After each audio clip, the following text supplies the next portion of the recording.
আমি কিন্তু এখন চলে আসলাম সিটি অফ ওয়াটারফলস, ঝাড়খণ্ড রাজ্যের রাঁচির জোনা ওয়াটারফলসের সামনে। এখানে আসতে গেলে কিন্তু তোমাদের উপর থেকে, যেখানে গাড়ি তোমাদেরকে নামাবে, সেখান থেকে 450টা সিঁড়ি ভেঙে কিন্তু আসতে হবে। যদি তোমরা আসতে পারো তাহলে কিন্তু এমন একটা দৃশ্য দেখতে পারবে, যেটা দেখার পরে তোমরা যে ক্লান্তটা ফিল করবে সেটা কিন্তু অনেকটাই রিলিফ হয়ে যাবে। দেখে নাও সেই দৃশ্যটা একবার।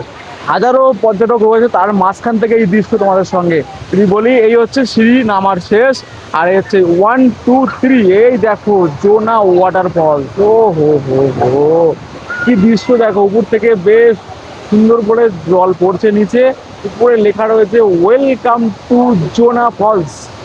জাস্ট অপূর্ব লাগছে, অপূর্ব। ও হো হো হো, এরকম দৃশ্য দেখতে হলে অবশ্যই পেজটাকে ফলো করে রাখতে হবে। আর এইরকম কারেন্ট আপডেট পেতে হলে আমাদের পেজের সঙ্গে জুড়ে থাকতে হবে। আর এই রাঁচির উপরে একটা ডেডিকেট ভিডিও আসছে, সেটা পেয়ে যাবে ট্রাভেলিং সুমন ইউটিউব চ্যানেলে। অবশ্যই চ্যানেলটাকে সাবস্ক্রাইব করে নাও। টাটা।